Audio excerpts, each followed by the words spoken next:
الحمد لله وكفى وسلام على عباده الذين اصطفى أما بعد فأعوذ بالله من الشيطان الرجيم بسم الله الرحمن الرحيم وقرن في بيوتكن ولا تبرجن تبرج الجاهلية الأولى صدق الله العظيم۔ محترم سامعین کرام و معزز علماء کرام، آج ہم اور آپ ایک دینی اخوت اور دینی و ایمانی جذبات کے ساتھ یہاں جمع ہوئے ہیں۔ مقصد صرف اور صرف قضاء الہی اور عمل صالح والی زندگی کے لیے روشنی حاصل کرنا ہے۔ مقصد صرف یہی ہے اور ہونا بھی یہی چاہیے۔ تو پھر دعا کیجئے کہ اللہ تبارک و تعالی قبول فرمائے۔ آج کا میرا عنوان ایک ایسا عنوان ہے جس کی ضرورت ہے۔ میرا عنوان نہ سیاست سے متعلق ہے، نہ خطابت سے متعلق ہے، نہ امامت سے متعلق ہے، بلکہ میرا عنوان ہے اے مسلمان تو کہاں چلا گیا۔ او چمنستان سعادت کے غیور نوجوانوں، آج کا ہمارا جلسہ نشان حق پر ہے۔ آج ہر طرف باطل کی نشانیاں چلتی پھرتی نظر آتی ہے۔ زمین روتی ہے، آسمان بلکتا ہے، فضا ماتم بناتی ہے کہ آج مسلمانوں کو کیا ہو گیا کہ آج ہر طرف سوائے باطل کے، سوائے شرارتوں کے، سوائے فحاشی کے کوئی بات ہی نظر نہیں آتی۔ آج چاروں طرف باطل ہی باطل نظر آتا ہے، سر سے پاؤں تک باطل ہی باطل نظر آتا ہے۔ سڑکوں پر جا کر دیکھو تو مسلمان عورتیں بے پردہ ہو کر باطل کا نشانہ بنتی ہوئی نظر آ رہی ہے۔ سڑکوں کے کنارے پر جا کر دیکھو تو سنیما کے بڑے بڑے بورڈ امت محمدیہ کا منہ چھڑا رہے ہیں کہ تم آئے کس لیے تھے اور کیا کر رہے ہو۔ ہوٹلوں میں جا کر دیکھو ٹی وی پر ناچ ہو رہا ہے۔ چھوٹے چھوٹے سنیما مسلمان کے ایمان کو خراب کرتے ہوئے نظر آ رہے ہیں۔ مسلمان کے محلوں میں جا کر دیکھو غربت سسک رہی ہے، مالدار کا کتا کمبل میں سو رہا ہے، دنیا کے اعلیٰ ترین انجیکشن لگا رہا ہے، غریب کا بچہ اپنی ماں کی گود میں تڑپ تڑپ کر مر رہا ہے۔ بینکوں میں جا کر دیکھو سود کا باطل نظر آئے گا، زراعت کے بازار میں جا کر دیکھو سود کا باطل نظر آئے گا، ملاوٹ کا باطل نظر آئے گا، نفع خوری کا باطل نظر آئے گا۔ عدالتوں میں جا کر دیکھو ظلم کا باطل نظر آئے گا، رشوت کا باطل نظر آئے گا۔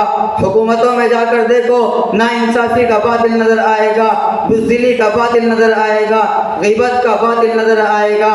بعض گھروں میں جا کر دیکھو تم کو وہاں فحاشی و بدکاری کا باطل نظر آئے گا۔ تم کو مسلمان ننگ بھی نظر آئیں گے جو اللہ کے عذاب کو دعوت دے رہے ہیں۔ جاؤ جس طرف بھی جاؤ باطل ہی باطل نظر آتا ہے۔ آج مسلمان نوجوان نے اپنے گلوں میں راکٹ ڈال لیا ہے، اپنے بدن پر جینس پہن لی ہے، اپنے سر پر شیطان کا گھونسلہ رکھ لیا ہے، اپنے چہرے سے داڑھی ہٹا لی ہے، سود یہ کھاتا ہے، رشوت یہ لیتا ہے، بدکاری یہ کرتا ہے، بزدلی یہ کرتا ہے، اپنی بہنوں کے پیچھے سیٹیاں بجاتا ہوا یہ گھومتا ہے، جھوٹ یہ بولتا ہے۔ یہ یورپ کا پجاری کب اسلامی احکام پر عمل کرے گا؟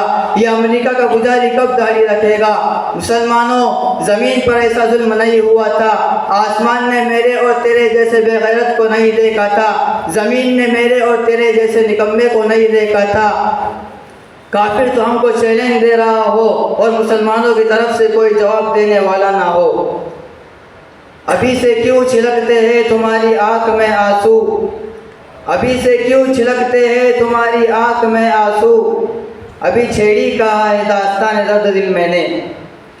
21ویں صدی کے مسلمانوں، قرآن تو ہم کو مومن کہتا ہے، قرآن تو ہم کو مجاہد کہتا ہے، قرآن تو ہم کو صادق کہتا ہے، قرآن تو ہم کو بہترین امت کہتا ہے۔ آپ لوگ بے حیائی کے اڈے چلانے کے لیے پیدا نہیں ہوئے، بے حیائی پر ناچنے کے لیے پیدا نہیں ہوئے، دکانداری کے لیے پیدا نہیں ہوئے۔ آپ تو اس زمین پر خلافت کا تاج لے کر آئے تھے، آپ تو اس زمین پر شرافت کا معیار لے کر آئے تھے، آپ تو اس زمین پر حکمراں بن کر آئے تھے، آپ تو اس زمین پر محافظ بنا کر اتارے گئے تھے۔ آپ روزی کے لیے بھیک مانگنے والے نہیں بلکہ روزی بانٹنے والے بنا کر بھیجے گئے تھے۔ مسلمانوں، ہمارا آئیڈیل کرکٹر نہیں ہو سکتا، ہمارا آئیڈیل کوئی ایکٹر نہیں ہو سکتا، ہمارا آئیڈیل تو محمد مصطفیٰ صلی اللہ علیہ وسلم ہے۔ زخم کھانے والا نبی، دانت توڑوانے والا نبی، اپنے چہرے سے خون بہانے والا نبی، امت کے لیے پتھر کھانے والا نبی، رب کے سامنے ساری رات رونے والا نبی، وہ تلواروں والا نبی، وہ جنگوں والا نبی، وہ عظمتوں والا نبی، وہ ترقی والا نبی، وہ بلندی والا نبی، وہ وسعتوں والا نبی، وہ میرا نبی اور تمہارا نبی ہے۔ مسلمانوں، دنیا ہم کو اس سے توڑنا چاہتی ہے، ہماری آقا کی سنت سے دور کرنا چاہتی ہے۔ مسلمانوں، جان نکل جائے مگر نبی کی وفا نہ نکل پائے۔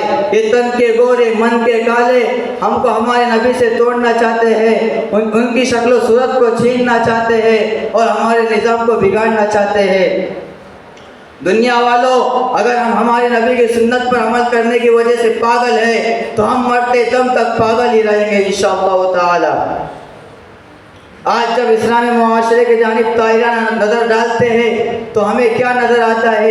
یہی بات نظر آتی ہے کہ مسلمان کے وہ چھوٹے چھوٹے بچے جنہیں کسی مکتب کی زینت بننا چاہیے تھا، وہ آج ہوٹلوں میں کام کرتے ہوئے نظر آتے ہیں۔ مسلمان کے وہ چھوٹے چھوٹے بچے جنہیں کسی جامعہ کا فاضل بننا چاہیے تھا، وہ آج مزدوری کرتے ہوئے نظر آتے ہیں۔ مسلمان کے وہ چھوٹے چھوٹے بچے جنہیں کسی استاد کے سامنے بیٹھ کر قرآن کریم کو حفظ کرنا چاہیے تھا، وہ آج اسٹیج پر ڈانس کرتے ہوئے نظر آتے ہیں۔ مسلمان کے وہ چھوٹے چھوٹے بچے جنہیں کسی کتاب کا مطالعہ کرنا چاہیے تھا، وہ آج کرکٹ کے میدانوں میں بلہ لے کر گھومتے ہوئے نظر آتے ہیں۔ مسلمان کے وہ نوجوان بچے جنہیں کسی مسجد کے مصلی کی زینت بننا چاہیے تھا، وہ آج اپنی بہنوں کے پیچھے سیٹیاں بجاتے ہوئے گھومتے نظر آتے ہیں۔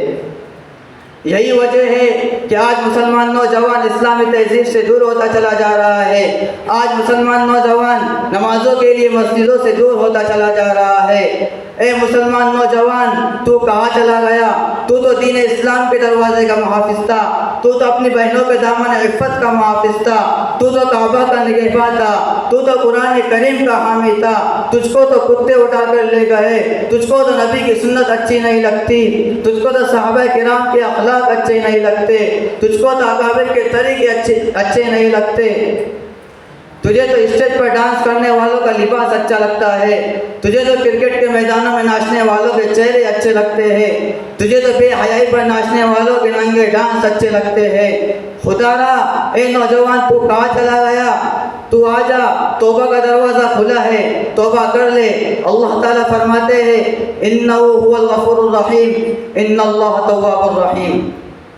محترم دوستو، آج بے حیا عورتیں جس طرح بن سور کر 1 کلو میک اپ کر کے اپنا حسن دکھانے اور اجنبی مردوں کی بھوکی نگاہوں سے اپنے حسن کی داد بٹورنے کے لیے بازاروں اور میلوں میں گھومتی ہے، اسی طرح زمانہ جاہلیت میں بھی گھوما کرتی تھی۔ لیکن جب اسلام آیا اور لوگ جوک در جوک مسلمان ہونے لگے تو اللہ تعالیٰ نے مسلمان عورتوں کو حکم دیا وَقَرْنَ فِي بُيُوتِكُنَّ وَلَا تَبَرَّجْنَ تَبَرُّجَ الْجَاهِلِيَّةِ الْأُولَىٰ۔ اب وہ دن گئے جب تم بن سور کر بازاروں اور میلوں میں گھوما کرتی تھی، اب تمہارا گھر ہی تمہاری کل کائنات ہے، تم گھر کے 4 دیواری کے اندر ہی جمی رہو، زمانہ جاہلیت کے طریقے پر بھٹکتی ہوئی اور خود کو دکھاتی ہوئی مت پھرو۔ تمہاری باتوں کی مہکار تمہارے گھر کے اندر ہی محدود ہو، تمہاری مسکراہٹوں کی چاندنی تمہارے گھر کے آنگن ہی میں محدود ہو، تمہاری آواز کی شیرینی تمہارے گھر کے بساط پر ہی رس بھولے، تمہاری قہقہوں کی نغمگی تمہارے مکان کے مکینوں تک محسوس ہو۔ تم اس گلاب کے مانند ہو جو شاخوں پر ہی اچھا لگتا ہے، شاخوں پر سے ٹوٹ کر گرنے کے بعد اپنا حسن نہیں کھوتا بلکہ اپنی روح بھی کھو بیٹھتا ہے۔ خبردار، بغیر کسی اہم ضرورت کے گھر سے باہر نہ نکلنا، ورنہ خطرے میں پڑ سکتی ہو، عصمت داؤ پر لگ سکتی ہے، ایمان تباہ ہو جانے کا اور اخلاق بگڑ جانے کا خطرہ ہے، سیدھے راستے سے بھٹک جانے کا خطرہ ہے۔ محترم دوستو، جب صحابہ کرام جیسے پاکیزہ نفوس کو پردے کا حکم دیا جا رہا ہے تو ہم خود کو ان احکام سے کیسے مستثنی رکھ سکتے ہیں، جبکہ صحابہ کرام ایمان و عمل کے پہاڑ تھے، تقوی و طہارت کے پیکر تھے، خدا کی وحدانیت اور رسول کی رسالت کے نقیب تھے۔ کیا مجال تھی کہ وہ کسی اجنبیہ پر غلط نگاہ ڈالے یا ان کے دل میں برائی کا وسوسہ سر ابارے۔ انہوں نے اپنے سارے حرص و حوص کو قبرستان میں دفن کر دیا تھا. انہوں نے اپنے دل پر بیٹھے ہوئے شیطان کو گھونٹ کر ہمیشہ کی نیند سلا دیا تھا. اس کے باوجود ان کو حکم دیا جا رہا ہے اور فرمایا جا رہا ہے کہ نگاہیں نیچی رکھو اور شرمگاہ کی حفاظت کرو تاکہ دل میں آنے والے وسوسوں سے محفوظ رہو اور شیطان اپنی شیطانیت کے جال نہ پھینک سکے. وآخر دعوانا الحمدللہ رب العالمین. ماشاء اللہ.